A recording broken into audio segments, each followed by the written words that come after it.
பரிசுத்த வேதாகமம் பழைய ஏற்பாடு சங்கீதம் 72 அதிகாரம். தேவனே, ராஜாவுக்கு உம்முடைய நியாய தீர்ப்புகளையும் ராஜாவின் குமாரனுக்கு உம்முடைய நீதியையும் கொடுத்தருளும். அவர் உம்முடைய ஜனங்களை நீதியோடும் உம்முடைய ஏழைகளை நியாயத்தோடும் விசாரிப்பார். பர்வதங்கள் ஜனத்திற்கு சமாதானத்தை தரும், மேடுகள் நீதியின் விளைவோடு இருக்கும். ஜனத்தில் சிறுமைப்படுகிறவர்களை அவர் நியாயம் விசாரித்து ஏழையின் பிள்ளைகளை இரட்சித்து இடுக்கண் செய்கிறவனை நொறுக்குவார். சூரியனும் சந்திரனும் உள்ள மட்டும் அவர்கள் உமக்கு தலைமுறை தலைமுறையாக பயந்திருப்பார்கள். புல் அறுப்புண்டு வெளியின் மேல் பெய்யும் மழையைப் போலவும் பூமியை நனைக்கும் தூறலைப் போலவும் இறங்குவார். அவருடைய நாட்களில் நீதிமான் செழிப்பான். சந்திரன் உள்ள வரைக்கும் மிகுந்த சமாதானம் இருக்கும்.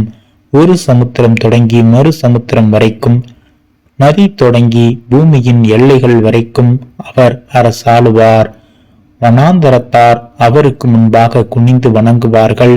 அவருடைய சத்துருக்கள் மண்ணை நக்குவார்கள். தர்ஷீஷின் ராஜாக்களும் தீவுகளின் ராஜாக்களும் காணிக்கைகளை கொண்டு வருவார்கள். ஷோபாவிலும் சேபாவிலும் உள்ள ராஜாக்கள் வெகுமானங்களை கொண்டு வருவார்கள். சகல ராஜாக்களும் அவரை பணிந்து கொள்வார்கள். சகல ஜாதிகளும் அவரை சேவிப்பார்கள். கூப்பிடுகிற எளியவனையும் உதவியற்ற சிறுமையானவனையும் அவர் விடுவிப்பார்.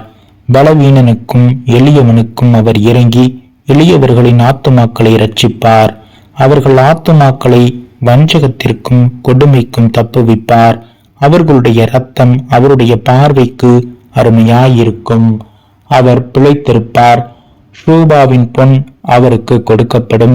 அவர் நிமித்தம் இடைவிடாமல் ஜெபம் பண்ணப்படும். எந்நாளும் ஸ்தோத்தரிக்கப்படுவார். பூமியிலே மலைகளின் உச்சிகளில் ஒரு பிடி தானியம் விதைக்கப்பட்டு இருக்கும்.